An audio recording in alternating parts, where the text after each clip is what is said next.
भगवान श्री कृष्ण को नमस्कार करते हुए आप सभी का अनंत अकेडमी ऑफ मैथमेटिक्स में स्वागत है। Discuss the convergence of gamma function.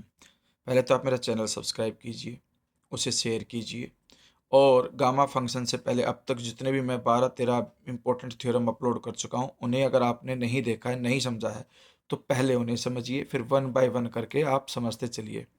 सभी थ्योरम्स इंपॉर्टेंट ही है, पहले मैं उन्हीं को अपलोड कर रहा हूँ। BSc 5th semester real analysis की बुक। अब है discuss the convergence of gamma function. सबसे पहले तो आपको समझना होगा कि गामा फंक्शन होता क्या है। 0 से इन्फिनिटी जिसकी लिमिट हो, x की पावर n-1 हो और साथ में मल्टीप्लाई हो e की -x और उसका integration with respect to x करे तो वो गामा फंक्शन कहलाता है। Actually the integral 0 to infinity x power n-1 e -x dx where n greater than 0 is called gamma function and is denoted by gamma n। ये है 6th semester में पढ़ोगे। अभी इसका थोड़ा सा यूज है कन्वर्जेंस को लेकर के। अब देखिए, सबसे पहले तो इसको i मान लो कि i is equal to 0 to infinity x power n-1 e -x dx है।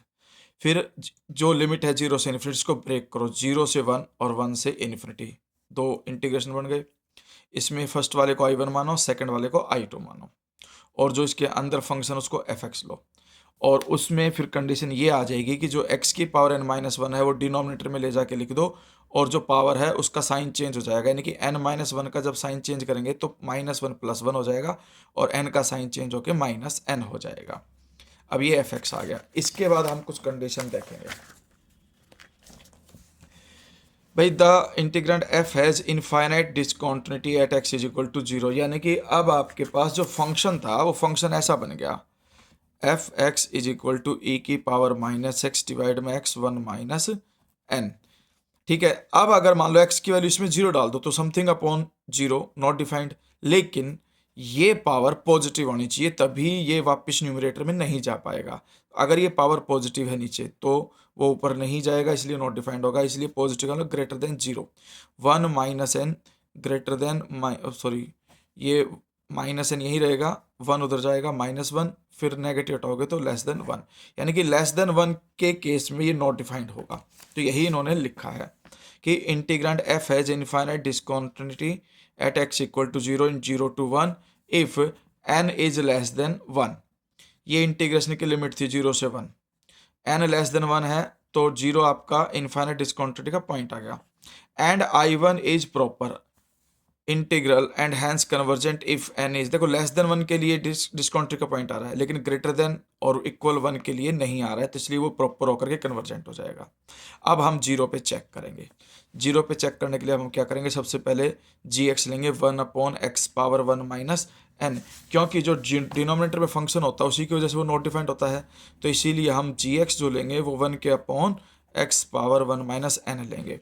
फिर हम fx को gx से डिवाइड करेंगे, डिवाइड करने पर e की पावर -x डिवाइड में है x की पावर 1 - n, gx से डिवाइड करोगे तो रेसिप्रोकल करके ये आ जाएगा आपके पास और ये कट जाएगा, क्या बचा e की -x। जो इनफाइनाइट डिस्कंटिन्यूटी का पॉइंट था वही लिमिट लोगे fx अपॉन gx की। अब इसमें e की पावर 0 1 हो जाएगा, ये 1 आ गया, नॉट इक्वल टू 0 और इन्फिनिटी, तो इसलिए fx और gx दोनों सेम बिहेव करेंगे, दोनों सेम बिहेव करेंगे, लेकिन 0 to 1 gx जो है वो है आपका x power 1 - n dx is convergent. ठीक है, ये कंडीशन आपके पास कन्वर्जेंट तब आती है जब आपके पास जो ये पावर है 1 - n वो लेस देन 1 आ जाए। लेस देन 1 आएगा, 1 से 1 कट जाएगा, -n लेस देन 0 और फिर नेगेटिव भी उधर जा करके n ग्रेटर देन 0 आ जाएगा। तो n ग्रेटर देन 0 है तो ही i1 आपका क्या होगा, कन्वर्जेंट, और ग्रेटर देन इक्वल टू 1 के लिए ऑलरेडी था ही कन्वर्जेंट। अब हम नेक्स्ट केस लेके चलेंगे। Therefore by comparison test 0 to 1 fx converge for n greater than 0 less than 1, also it is proper integral for n greater than equal to 1, hence i1 is convergent for all n greater than 0। 0 से लेकर के 1 तक convergent है और 1 के equal और 1 से बड़े के लिए भी कन्वर्जेंट है i1, तो इसलिए ओवरऑल 0 से ग्रेटर वैल्यू के लिए वो क्या है, convergent. To test the convergence of i2 के लिए आप ध्यान रखना उसमें जो लिमिट है वो 1 से इन्फिनिटी है, तो 1 से इन्फिनिटी वाले केस में हम देखते हैं कि gx तभी कन्वर्जेंट होगा जब उसकी पावर क्या हो, एन जो मान लो एक्स की एन है और वो 1 के अपॉन लिखा हुआ है और उसकी लिमिट है ए से इन्फिनिटी, तो ये तभी कन्वर्जेंट होगा जब आपके पास जो ये पावर एन है वो ग्रेटर देन क्या हो, जीरो, सॉरी ग्रेटर देन 1 हो। ठीक है, ग्रेटर देन 1 होगी तो ही कन्वर्जेंट होगा। तो इस वाले केस में स्पेशल जी एक्स 1/x² मानोगे, so that limit f x upon g x, f x को जी एक्स से डिवाइड करोगे। जब हमने एफ एक्स को जी एक्स से डिवाइड किया, देखो f x divided by g x, f x है आपके पास ई की माइनस एक्स अपॉन में एक्स की पावर 1 माइनस एन, डिवाइड में करोगे 1/x² तो पलट करके x² अपॉन 1 हो जाएगा।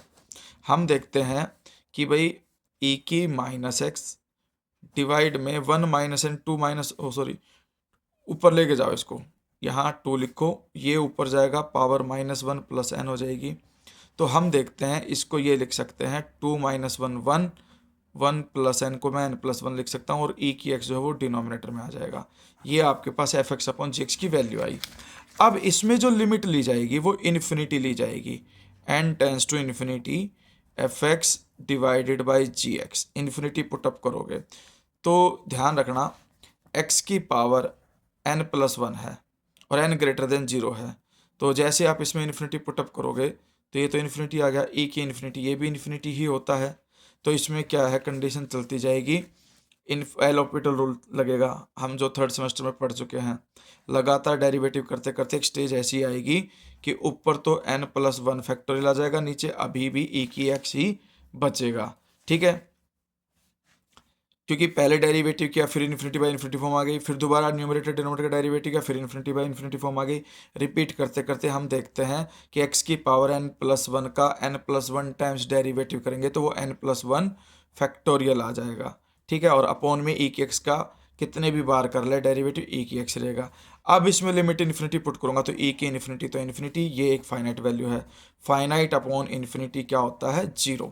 और जब ये वैल्यू 0 आ जाती है तो हमारे पास कंपैरिजन टेस्ट कहता है कि भाई अगर आपके पास जो जी एक्स है अगर वो कन्वर्जेंट है तो ही हम कह सकते हैं कि एफ एक्स भी कन्वर्जेंट है, और ये आपका कन्वर्जेंट है क्योंकि जो इसकी पावर है 2 ग्रेटर देन 1, क्योंकि हम जी एक्स 1/x² लेके चले थे। ठीक है, तो ये ध्यान भी रखना है गामा के अंदर कि हम इन्फिनिटी वाले लिमिट के केस में 1/x² लेके चलेंगे, क्योंकि इसमें डाइवर्जेंट के लिए हम कुछ नहीं कह सकते, उसके लिए लॉजिक अलग लगेगा, सिर्फ कन्वर्जेंट के लिए ही एफ एक्स आपका कन्वर्जेंट होगा, इसीलिए आपका ये भी कन्वर्जेंट है।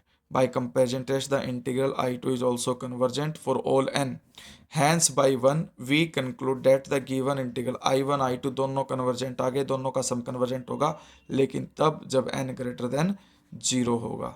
यहाँ पर आपका गामा का प्रूफ कंप्लीट।